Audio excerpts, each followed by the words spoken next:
Pilar, muchísimas gracias por estar aquí con nosotros.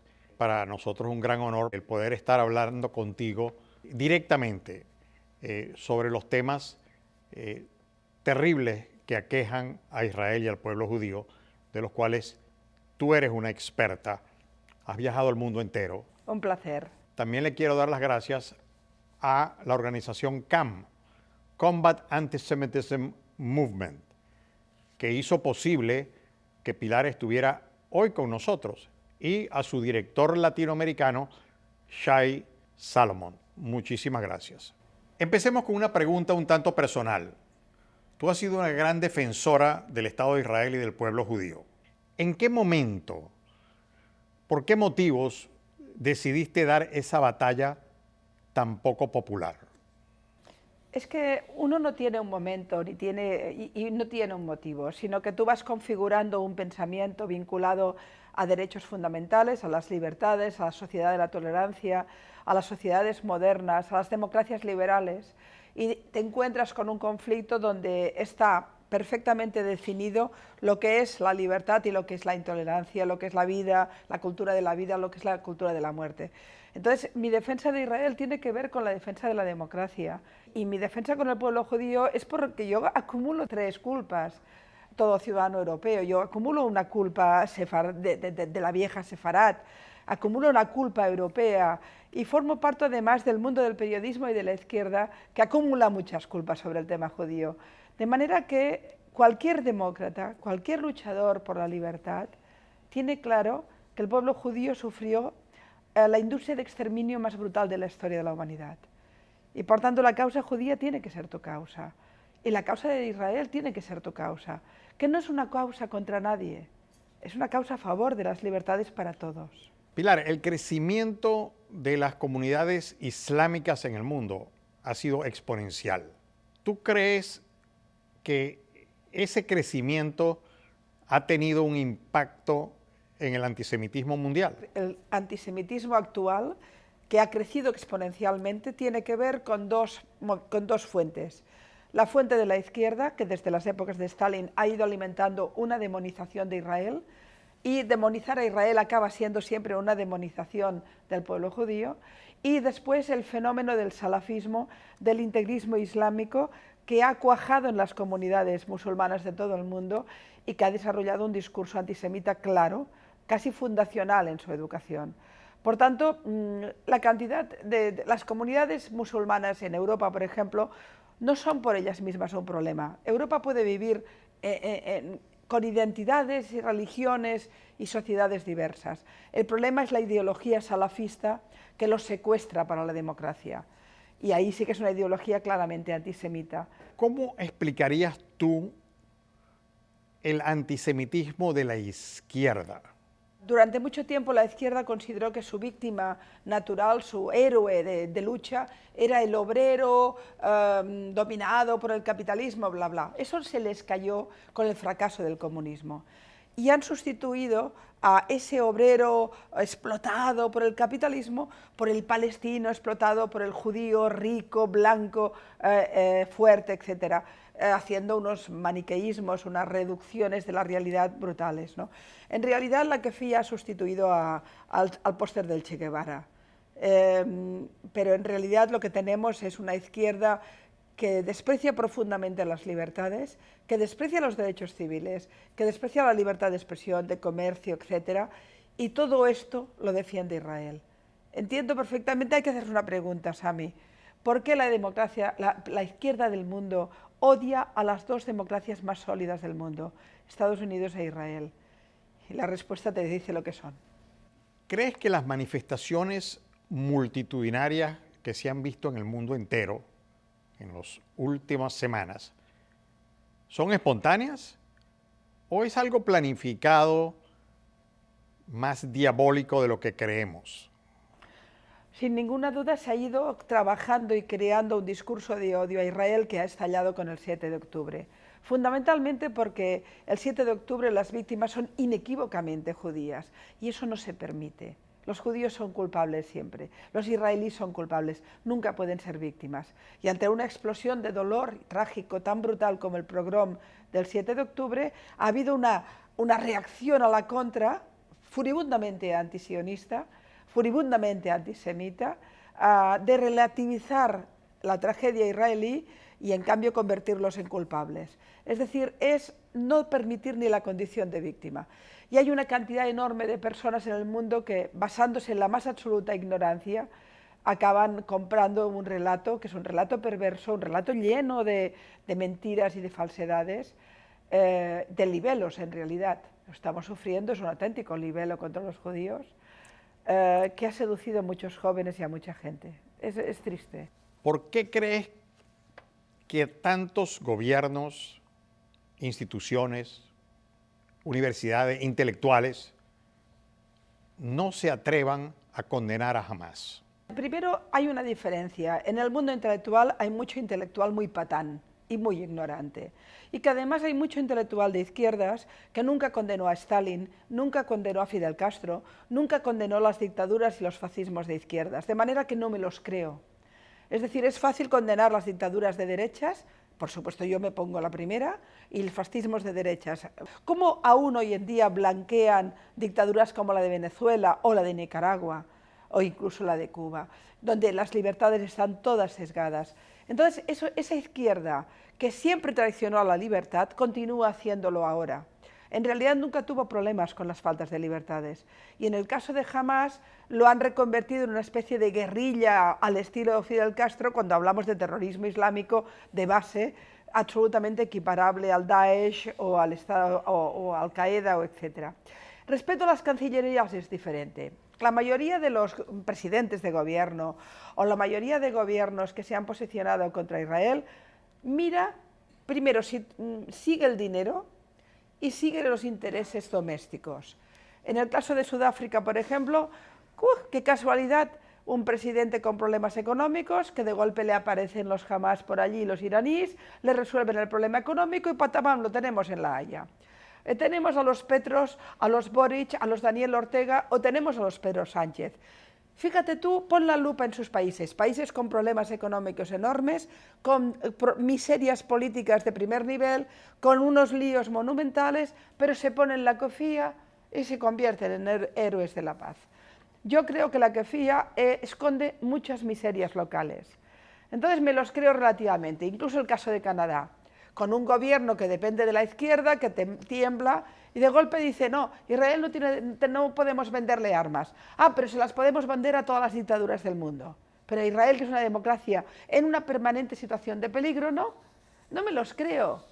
Son miserables, son gobiernos miserables, son intelectuales miserables, que no están en el lado correcto, que es el lado de las libertades, y que banalizando el terrorismo, acaban poniéndose una soga en el cuello. Porque Hamás ha matado en Israel, pero su ideología ha matado en Madrid, ha matado en Nueva York, ha matado en cantidad de lugares, ha matado en Buenos Aires, en cantidad de lugares del mundo. Es la ideología más perversa que hay, una ideología de muerte en el siglo XXI, equiparable a los fascismos del siglo XX. Y sin embargo ahí están banalizándolo. Son auténticos suicidas. Porque estos que matan en Israel nos van a matar en Europa y nos van a matar otra vez en otros lugares. ¿Puede combatirse esta nueva ola de antisemitismo que ha surgido a nivel mundial a partir del 7 de octubre del año pasado? No, la ola de antisemitismo no puede combatirse porque si no la combatimos todos. El antisemitismo lo sufren los judíos, pero es un tema de la humanidad. El antisemitismo es la escuela de odio más importante de la historia. Ninguna otra escuela de odio creó una industria de exterminio. Ninguna otra. Hay muchos elementos de odio en el mundo, el racismo, la cantidad de discursos de odio contra identidades sexuales, en fin, contra las mujeres, ¿cómo no? Por supuesto el machismo es también criminal, pero la única que llegó al punto de crear una industria para matar más y mejor y con más rapidez a un pueblo es el antisemitismo. Por tanto, cualquier ciudadano del mundo que ame la libertad y la tolerancia y ame las sociedades modernas tiene que preocuparse de esa escuela del odio, porque el que aprende a odiar a los judíos aprende a odiar. Y nunca fue un problema de los judíos. Los judíos son víctimas del antisemitismo. Son víctimas, pero es un problema de los no judíos. Y si no estamos todos arrimando el hombro para acabar con esa lacra, no lo vamos a conseguir. Hay que recordar que en la historia del antisemitismo, cada vez que los judíos han tenido momentos muy duros, luego los hemos tenido todos. El antisemitismo destruye las sociedades y luego nos vienen las miserias para todos. De manera que, bueno, hay que estar, ¿qué podemos hacer? Alzar la voz como hacemos ahora, Sami, y gritar al mundo que estamos locos, que esto nunca queda aquí, que jamás no va a quedarse en Israel, que el islamismo radical no se va a quedar a las puertas de vamos a estar todos. El mundo es un mundo entero, redondo, y los que nos atacan a todos. Pilar, ¿cuál es tu impresión como periodista sobre la actuación de los medios a partir del 7 de octubre? No solamente en España, sino a nivel internacional.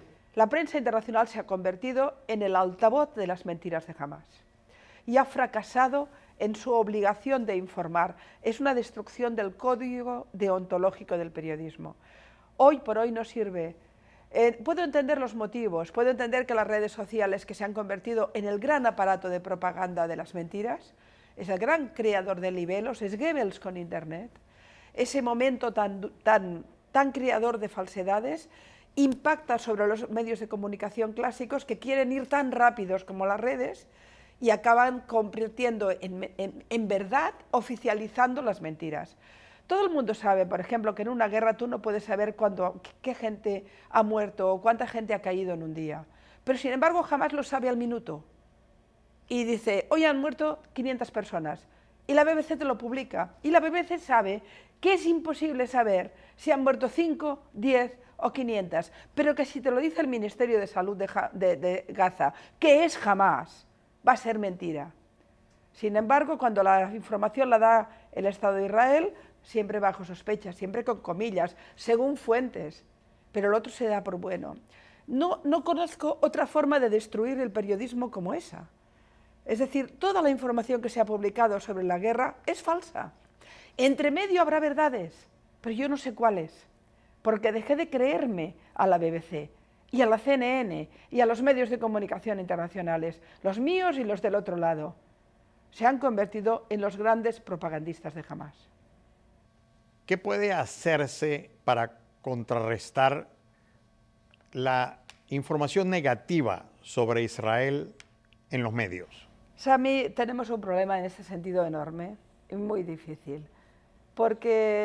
Primero porque el antisemitismo se ha convertido en el discurso de odio más cuajado, más naturalizado del mundo.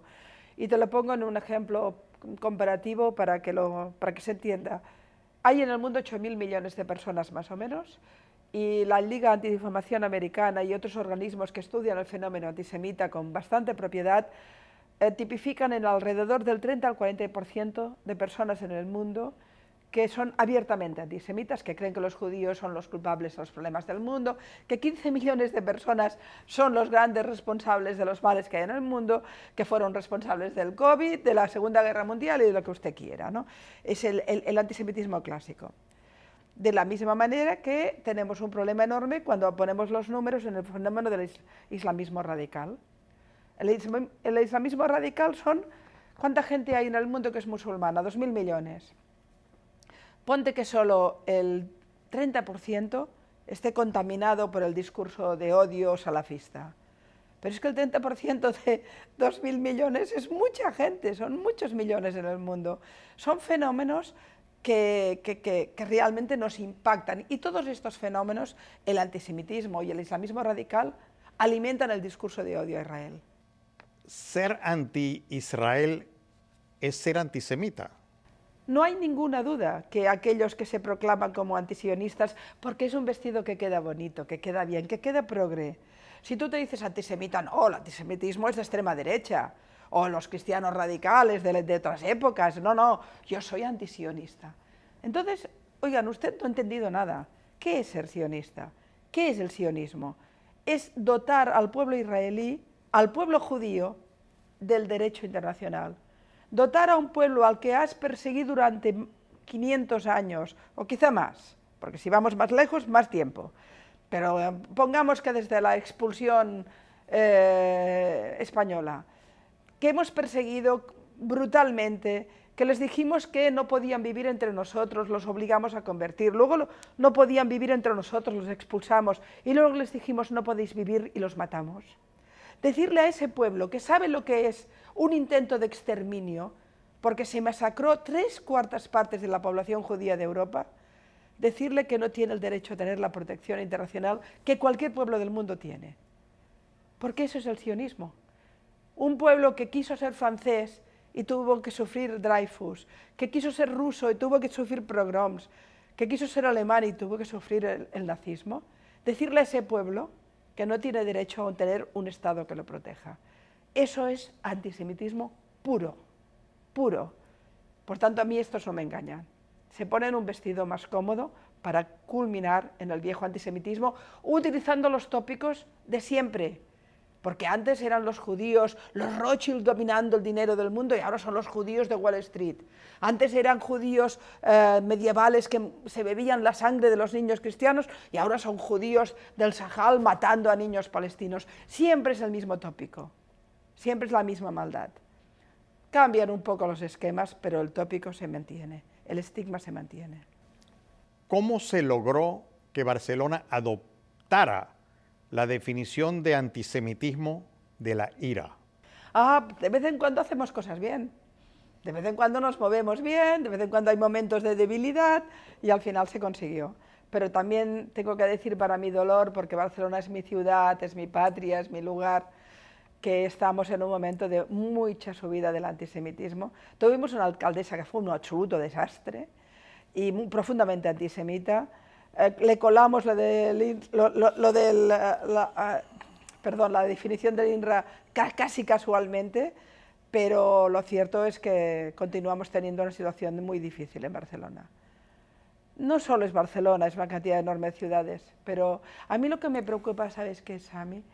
No es los BDS, no los fanáticos anti-israelíes, ya me los conozco a todos, y a mí me pueden decir lo que les dé la gana, cada día me insultan, es igual. Tengo el hígado absolutamente blindado para esa gente. Lo que me preocupa es la gente normal contaminada.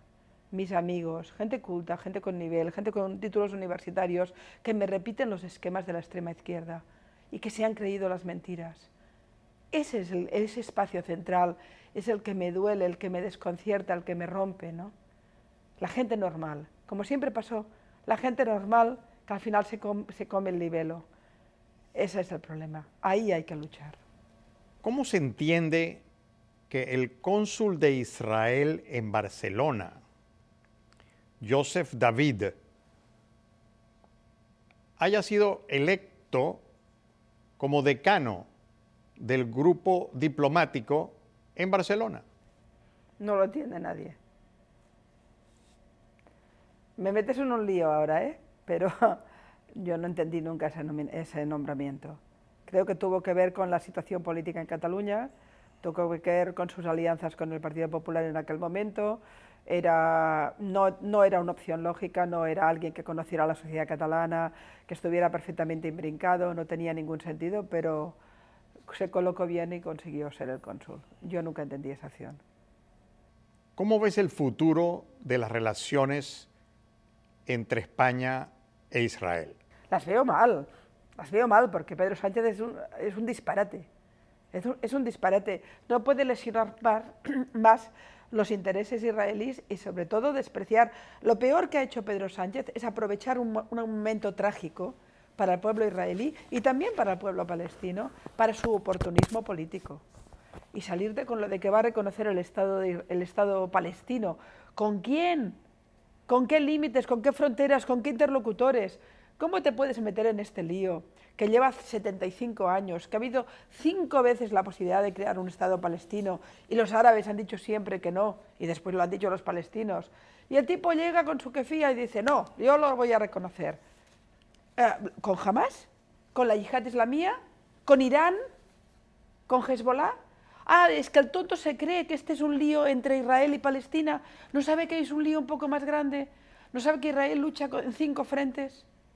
Que lucha en el norte con Hezbollah, que lucha en el norte con Siria, que lucha con Irán a través también de la Guardia Revolucionaria iraquí, que lucha contra los hutíes del Yemen y que lucha con la yihad y con Hamas en el sur. Y luego tenemos el lío de Cisjordania. Tonto, tonto, tonto, Sánchez. No sabe nada, es un diletante, pero se ha apuntado a este tema porque tiene un lío enorme político en su interior. Y queda bien con la izquierda más fuerte, más dura en España, si se pone la que fía. Entonces, las relaciones con España e Israel no sé cómo van a continuar, no tengo ni idea. Hoy están mal, lógicamente. El ministro de Exteriores español ha intentado ir 3 veces a Israel y Israel ha dicho que no. Y a mí me dice que sí, anda, toma esa. Hay que tomárselo a chiste. Yo espero que Israel se lo ponga muy difícil a España, evidentemente, porque no se lo merece, al menos mientras gobierna el tipo este. No sé cómo van a evolucionar. Israel tiene memoria, ¿eh? Y esto se lo ha apuntado. Esto se lo ha apuntado. ¿Está la civilización judeocristiana en peligro? Sí, no tengo ninguna duda. Yo creo que no somos conscientes de que las civilizaciones a veces mueren. A veces, es decir, de hecho, la historia de la humanidad ha tenido diversos momentos, diversas civilizaciones que han sucumbido a otras. Nosotros tenemos la tendencia de pensar que la democracia es fuerte. De hecho, yo quiero pensar eso, ¿eh? Y yo soy optimista por naturaleza. Y que, por tanto, como es una civilización superior, tiene que vencer a planteamientos dictatoriales o a sociedades mucho más irrespetuosas, intolerantes, previas a la Ilustración francesa, de alguna manera, ¿no? Pero no tengo seguridad de tener la razón, porque lo que yo estoy viendo es que el gran sueño, el sueño de la instalación de la democracia en el mundo, que se cuajó después de la Segunda Guerra Mundial, con la Liga de Naciones, con la creación de Naciones Unidas, que en principio tenía como gran aspiración que la democracia fuera contaminando al mundo entero. Eso se ha derrotado. Hoy en la Asamblea de Naciones hay más dictaduras que democracias. Nuestras democracias están más heridas. Las sólidas están más heridas. Estados Unidos está en una crisis de identidad brutal. Las sociedades occidentales están en una crisis de valores. Mira qué está ocurriendo, lo que estamos hablando. Pero las dictaduras están fuertes. Además han consolidado posiciones económicas. Hoy por hoy puedes tener un gran desarrollo económico y mantener una dictadura. La idea aquella de Kissinger de primero llegará a la libertad de comercio y luego a la libertad de pensamiento no es cierta. Miren ustedes las dictaduras del petrodólar, miren China, está por ver.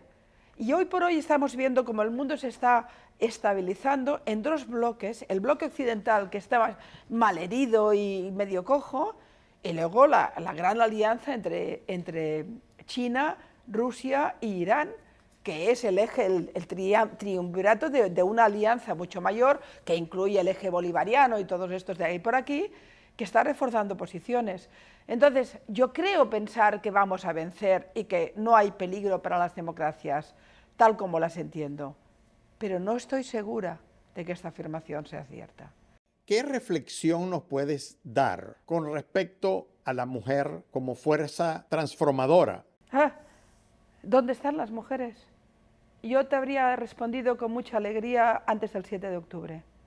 Después del fracaso profundo del feminismo, después de la muerte del feminismo, incapaz de reaccionar ante la masacre brutal de violencia de género que hemos vivido el 7 de octubre, no sé dónde están las mujeres.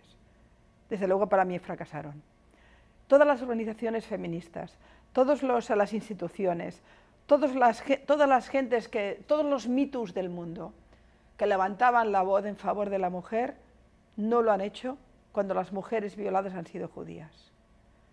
Y a mí no me sirve para nada la defensa de la mujer si deja a una parte de ellas fuera. Yo defiendo a la mujer en Irán, la defiendo en Arabia Saudita y la defiendo cuando es judía.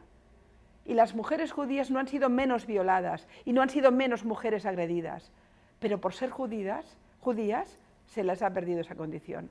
Entonces, la mujer transformadora, bueno, yo creo en ello. Yo creo que la mirada femenina es una mirada revolucionaria, que cambia el mundo, porque incorpora la inteligencia emocional, incorpora la otra mirada, la mirada lateral, incorpora la sensibilidad en muchos aspectos. Creo en la mujer, pero hoy estoy herida, porque me fallaron las mujeres.